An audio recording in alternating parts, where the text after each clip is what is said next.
misérabilisme. J'appelle ça du misérabilisme. Ils ne veulent même pas l'importance. Mais pour revenir au plus assez, ce que le peuple croit, voir quelqu'un d'autre, il n'y a même pas, on ne reste pas, on ne serait même pas en train de parler là. On dit salam alaikum,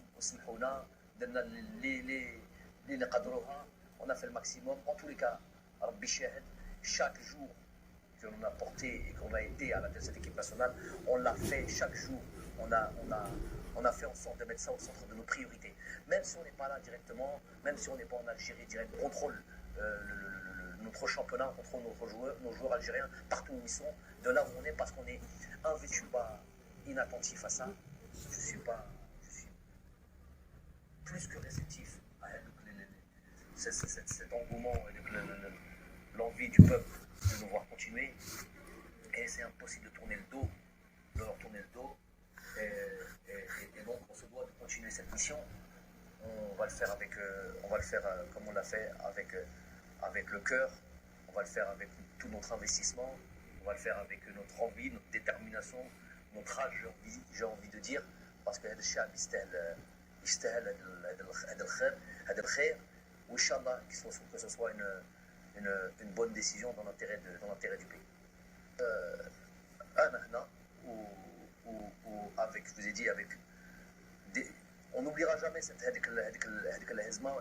tristesse, mais on a envie aujourd'hui de rendre au peuple ce qu'il veut et de refaire, d'aller recréer de l'espoir, le farha, هذاك الشعب اللي يحب كرة القدم. Nous on est pleinement investis. Donc quand on a dit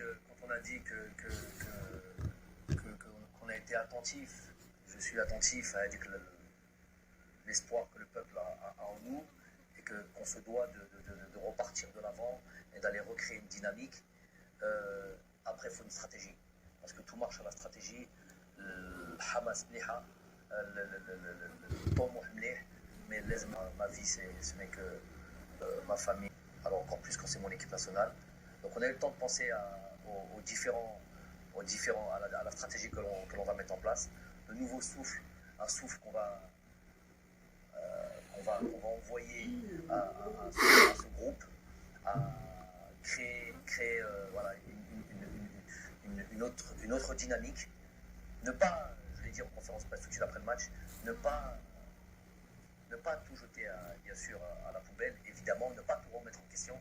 On a atteint certaines choses qui étaient, je me rappelle de 2018 quand je suis arrivé aujourd'hui, on a atteint cette chose plus qu'intéressante qui nous a amené ici. On a tout sauf démérité sur ces deux matchs du Cameroun. Je l'ai dit, c'est pas la meilleure équipe qui s'est qualifiée à la Coupe du Monde. C'est l'injustice des fois du football, la cruauté du football.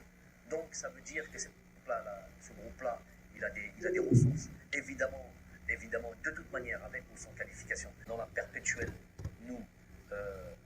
réflexion sur comment faire de ce groupe un groupe encore plus performant.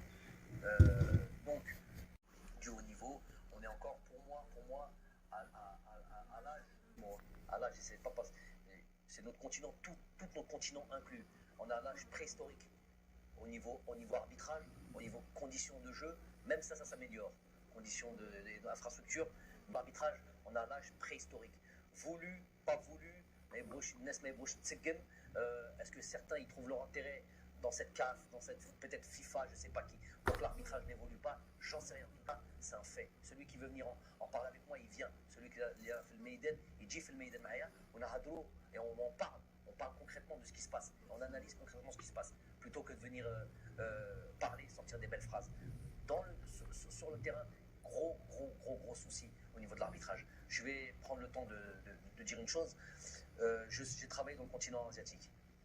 J'ai travaillé dans le continent européen, évidemment, en tant que joueur, et j'ai vu comment on a basculé au niveau de l'arbitrage en Europe, comment on est quasiment au niveau zéro, quasiment au niveau zéro erreur, en plus avec la VAR, donc là il n'y a quasiment plus aucune possibilité d'erreur, c'est une vraie assistance aux arbitres, il n'y a plus de possibilité d'erreur.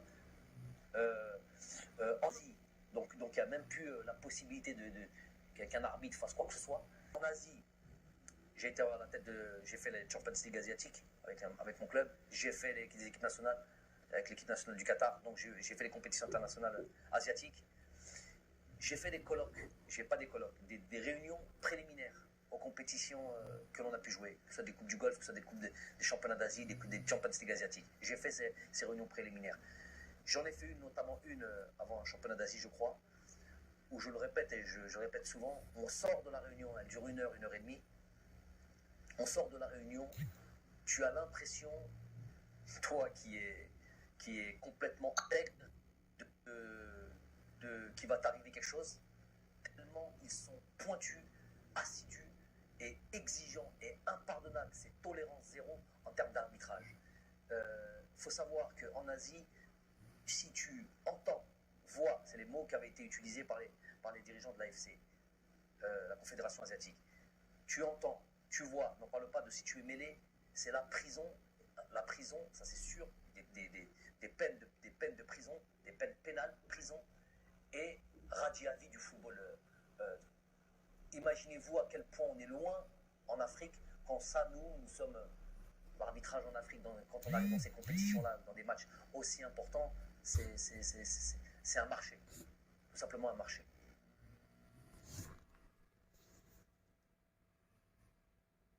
Ok, donc effectivement, on est dans ce groupe avec l'Ouganzani, le Niger, on retrouve le Niger. Comme je l'ai dit, que tout le monde le sait maintenant, il n'y a plus de petites équipes en Afrique. On a pu le voir durant cette CAN, par exemple, qui a regroupé, on a vu toutes les phases de la phase de groupe, toutes les équipes, les grosses équipes, ne serait-ce que, prenons en exemple